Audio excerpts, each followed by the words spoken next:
marriage. Now you're for it. You defended President Obama's immigration policies. Now you say they're too harsh. You supported his trade deal dozens of times. You even called it the gold standard. Now, suddenly last week, you're against it. Will you say anything to get elected? Well, actually, I have been very consistent over the course of my entire life. I have always fought for the same values and principles. Do you think New York State should recognize gay marriage? No. No. Okay. I believe that marriage is not just a bond, but a sacred bond between a man and a woman. I have not supported same-sex marriage. I have supported civil partnerships and contractual relationships. I support marriage for lesbian and gay couples. I support it personally and as a matter of policy and law. So you're saying your opinion on gay marriage changed, or you changed your mind? I have to say, I think you are being very persistent, but you are playing with my words and playing with what is such an important issue. I'm just trying to clarify so I can understand. No, I don't think you are trying to clarify. I think you're trying to say that, I used to be opposed and now I'm in favor and I did it for political reasons, and that's just flat wrong. So let me just state what I feel like you are implying and repudiate it. I have a strong record. I have a great commitment to this issue, and I am proud of what I've done and the progress we're making. Yeah, I'm sorry, I just want to clarify what I was saying. No, I was saying that you maybe really believed this all along, but, believed in gay marriage all along, but felt for political reasons America wasn't ready yet and you couldn't say it. That's what I was thinking. No, that is not true. It really is great how long you've supported gay marriage. Yes. I could have supported it sooner. Well, you did it pretty soon. Yeah. Could have been sooner. Fair point.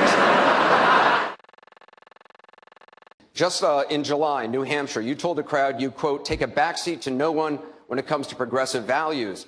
I take a backseat to no one when you look at my record and standing up and fighting for progressive values. Last month in Ohio, you said you plead guilty to, quote, being kind of moderate and center. Do you change your political identity based on who you're talking to? No, I think that, like most people that I know, I have a range of views, but they are rooted in my values and my experience. I get accused of being kind of moderate and center. I plead guilty. Just for the record, are you a progressive or are you a moderate? I'm a progressive. Going through the emails, there were over 60,000 in total sent and received. About half were work-related and went to the State Department, and about half were personal, that were not in any way related to my work. When you speak to the public, you say, I turned over everything. That's, for the most part, a direct quote. When you talk to the public, you say, I turned over everything. 90 to 95% of my work-related emails were in the state system. If they wanted to see them, they would certainly have been able to do so. You know what? That is maybe the 10th time you have cited that figure today. It is. And I have not heard anyone other than you ever cite that figure. Who told you that 90 to 95% of your emails were in the State Department system? Who told you that? We learned that from the State Department in their analysis of the emails that were already on the system. The Inspector General report found that less than 1% of State Department emails, record emails, were captured. So they give a number of less than 1%, and you give a number of 90%. I have absolute confidence that everything that could be in any way connected to work is now in the possession of the State Department. This pile represents the emails that you sent or received about Libya in 2011, from February through December of 2011. This pile represents the emails you sent or received from early 2012 until the day of the attack. There are 795 emails in this pile. We've counted them. There are 67 emails in this pile in 2012. And I'm troubled by what I see here. I can only conclude by your own records that there was a lack of interest in Libya in 2012. The server contains personal communications from my husband and me. Only time I got on the internet, I did 2 emails, and I ordered Christmas presents from a reservation. Otherwise, I found people said embarrassing things on emails. I didn't want to be one of them.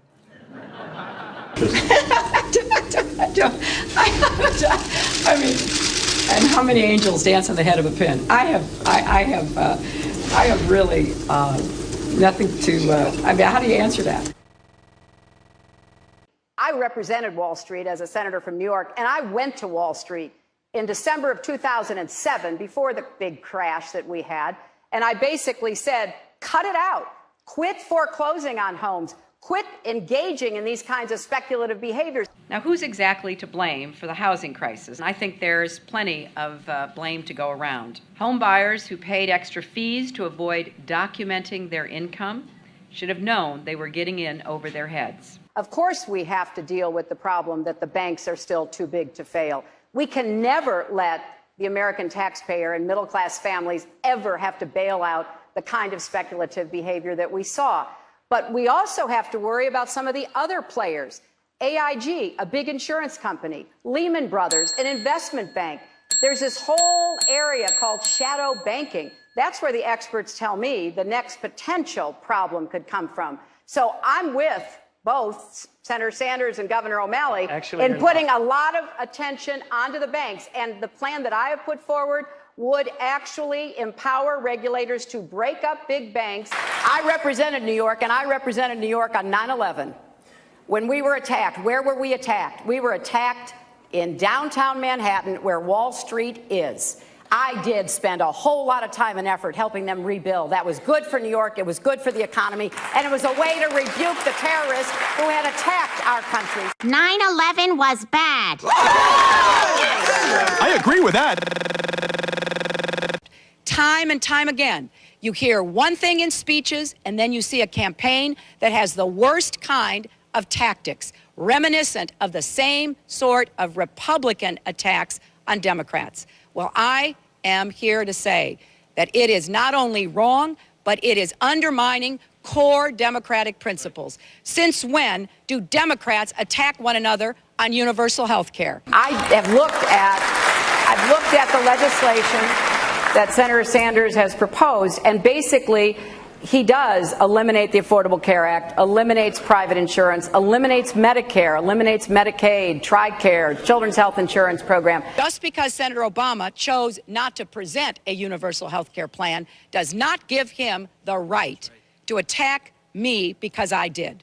So let's have a real campaign. Enough with the speeches and the big rallies and then using tactics that are right out of Karl Rove's playbook. This is wrong, and every Democrat should be outraged. The Democratic Party in the United States worked since Harry Truman to get the Affordable Care Act passed. So shame on you, Barack Obama. It is time you ran a campaign consistent with your messages in public. Hillary Clinton's attempt to tout her foreign policy experience hounded her again on the campaign trail today. I made a mistake in describing it. She claimed she misspoke last week and was sleep deprived when she described landing under sniper fire in Tuzla, Bosnia, something that didn't happen. But CBS News has found several times in the past few months when Senator Clinton used the Bosnia trip to try to show her international experience. December in Iowa. We landed in one of those corkscrew landings and ran out because they said there might be sniper fire.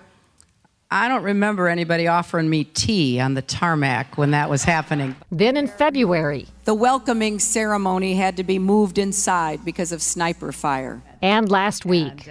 I remember landing under sniper fire. We basically were told to run to our cars. Now that is what happened. Differing accounts of your trip to Bosnia, and I'm wondering if you can clarify. I know you recall, ducking under sniper fire, and Sinbad in his account, who's on the trip, he said that the most dangerous part was remembering where he was going to eat next. He's a comedian, Jeff. He's a comedian. So you actually recall, hearing gunfire, and were you when we were flying into Bosnia, we came in a evasive maneuver. There was no greeting ceremony. and we basically were told to run to our cars. Now, that is what happened. After CBS News video showed what really happened when she landed and greeted officials, Senator Clinton maintained there were risks, but explained to the Philadelphia Daily News why she was seen on the Bosnian tarmac greeting a young child if it was really so dangerous. I was also told that the greeting ceremony had been moved away from the tarmac, but that there was this 8-year-old girl, and I said, well, I can't rush by her. I've got to at least greet her. So I greeted her, I took her stuff, and I left. Now that's my memory of it. Good to see you. Once again, her memory doesn't match our videotape. She and her daughter Chelsea lingered on the tarmac to greet U.S. military officials, took photos. There was the group of 7th graders on the tarmac, too. And then Senator Clinton walked to the armored vehicle where she did eventually duck and enter. It was one of the highlights of President Clinton's first term, passage of the North American Free Trade Agreement, also known as NAFTA. Critics blame NAFTA for the loss of manufacturing jobs in industrial states, including Ohio and Pennsylvania. Hillary Clinton helped get NAFTA approved. She held at least 5 meetings to strategize about how to win congressional approval. She helped the White House block opposition from labor and environmental groups, and she was the featured speaker at a crucial meeting. Participants in that event said, quote, her remarks were totally pro-NAFTA. There was no equivocation for her support for NAFTA at the time. You know, I have been a critic of NAFTA from the very beginning. My concerns about NAFTA expressed years ago have been well documented and verified. I didn't have a public position on it. I have spoken consistently against NAFTA. And if you look at what I have been saying, it has been consistent. I was one of the voices in the administration warning about NAFTA. You said it was good on balance for New York and America in 2004, and now you're in Ohio, and your words are much different, Senator. The record is very clear. Well, you don't have all the record, because you can go back and look at what I've said consistently. Oh, I think that everybody is in favor of free and fair trade, and I think that NAFTA is proving its worth. I think on balance, NAFTA has been good for New York and America. Was NAFTA a mistake? NAFTA was a mistake to the extent that it did not deliver on what we had hoped it would.